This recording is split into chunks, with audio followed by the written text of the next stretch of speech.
সম্মানিত ভিউয়ার্স, আসসালামু আলাইকুম। 69 ফিস্টার পক্ষ থেকে সকলকে জানাই আন্তরিক শুভেচ্ছা ও অভিনন্দন। সম্মানিত ভিউয়ার্স, আপনারা জানেন আমরা এখানে সিম চাষ করছি। তো এখানে সিম বরবটি আমরা লায়াসই কই আর কি, লায়াসই আর হইলো জাচ্চা সই। তো সিটেঙ্গে সই কই আর এগুলো হাইব্রিড সই, এগুলা লতা বাইবার আগে আগে ধরে।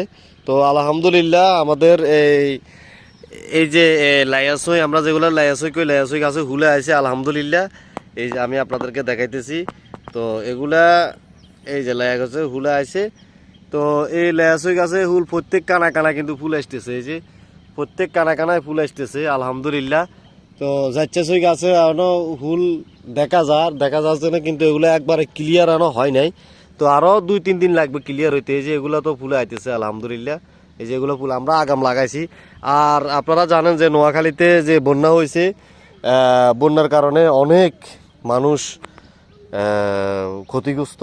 তো আমরা এটা অনেক উঁচু করে লাগাইছি, এর কারণে এদিকে পানি উঠে নেয় আলহামদুলিল্লাহ।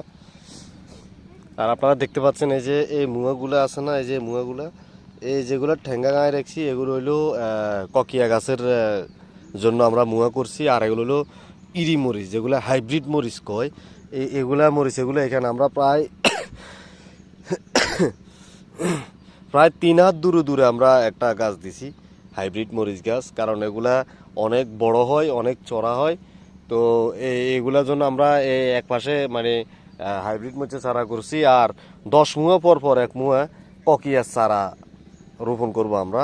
তো ককিয়ার চারার জন্য আমরা অর্ডার দিছি, এগুলা আসবো আলহামদুলিল্লাহ। তো আজকে আজকে নাকি কালকে বিকেলে আসবো, কালকে বিকেলে আসলে আমরা রোপণ করব ইনশাল্লাহ, ওই ভিডিও আপনারা পাবেন। তো আর আমরা ইরি মরিচের চারা আমরা নিজে বসাইবো। আর যদি ভালো যদি হয় তাহলে আমরা চারা নিয়ে আসবো ইনশাল্লাহ। আর পিছনে যেটা আছে এটা হলো মাছের প্রজেক্ট। তো এই প্রজেক্টটা হচ্ছে এক টানির মধ্যে, হ্যাঁ 1 একর, এই প্রজেক্টটা 1 একরের মধ্যে এক টানি জমিন। তো আলহামদুলিল্লাহ মাছও ভরপুর মাছ আছে। আর ওই পাশের ওই যে পুকুর যেটা আছে আমরা ফিশ এক্স তেলাপিয়ার রেনু করছিলাম। রেনু থেকে আলহামদুলিল্লাহ আল্লাহ পাক রব্বিল আলামিন এত মাছ দিছে আমাদেরকে। তো প্রায় 2 কেজি রেনু থেকে অন্তত প্রায় মনে 22-23 মন মাছ হয়ে গেছে। তো অর্ধেক মাছ, বেশ অর্ধেক মাছ এই প্রজেক্টে চলিয়ে আছে বুন্দি হই। এই বর্ষার মধ্যে বুন্দি হয়ে চলিয়ে আছে আলহামদুলিল্লাহ। তো এই যে আমি আপনাদেরকে আরেকটা জিনিস দেখাই। এই যে বৃষ্টির পানি মানে বন্যার পানি এ পর্যন্ত চলিয়ে আছে আমাদের, এটা একটু নেশা, ঠিক আছে। তো এই একটু নেশা এই আমরা এমনি বান্ধি দিয়েছি, ঠিক আছে। যে আমরা এমনি নতুন করে বান্ধি দিয়েছি যেন পানি এদিকে যেন আসে। তারপরে সুই হয়ে গেছে, যদি এক বুতা মারতো মানে আরেকটা যদি সুরে আসতো তাহলে আমার এদিকেও পানি ঢুকে যাওয়ার সম্ভাবনা থাকতো। যা হোক, আল্লাহ আমাদেরকে রক্ষা করছেন। আর এই সিম গাছ, কিছু কিছু সিম গাছ আছে মানে সই গাছ, আর এই সই গাছ এখন আপনারা যখন এই যে পানি পাইছে ডুবি গেছে। এই মুয়া এখন কিছু কিছু মুয়া আছে যে মুয়া ডুবি গেছে, ঠিক আছে। তো পাতাগুলা কিন্তু নিচের পাতাগুলো মরে গেছে, এনার গাছ জীবিত আছে আলহামদুলিল্লাহ। এই যে সিম গাছ আলহামদুলিল্লাহ মানে প্রচুর লাফাইছে। এবং এখন কিন্তু ধরো প্রত্যেক কানা কানায় এখন ফুল আছে, প্রত্যেক কানা কানায় ফুল আছে। তো আপনারা ওই যে তুচ্ছা হোকের জন্য কি ওষুধ ব্যবহার করবেন আমার একটা ভিডিও দেওয়া আছে, ওই ভিডিওটা দেখলে আপনারা বুঝতে পারবেন। একদিনে আপনি যখন মনে করেন বিকেলবেলায় ওষুধ দিতে হয় বিকেলবেলা, আর রোদ থাকলে আপনি ওই সময় ওষুধ ব্যবহার করবেন।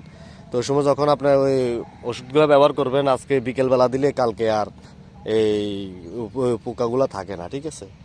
আলহামদুলিল্লাহ আমাদের এই একটা ফুল আছে বড়।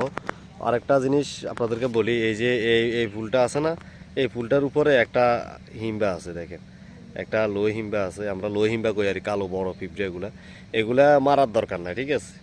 আর এগুলা ওষুধ দিলেও মরে না, হ্যাঁ। তো এগুলা থাকলে ভালো হয় কি আপনার এই যে যে পোকা টোকা যদি ডিম পারে না, ওই পোকার ডিমগুলা এগুলা খেয়ে ফেলে। এই মান্দার লোহ কই আমরা, লোহ হিম্বা এগুলা। তো সম্মানিত ভিউয়ার্স, নিত্য নতুন কৃষিভিত্তিক ভিডিও পেতে আমাদের চ্যানেলটি সাবস্ক্রাইব করে অবশ্যই পাশে থাকবেন। সকলে ভালো থাকবেন, সুস্থ থাকবেন। আল্লাহ হাফেজ। আসসালামু আলাইকুম রহমতুল্লাহি ওয়া বারাকাতুহু।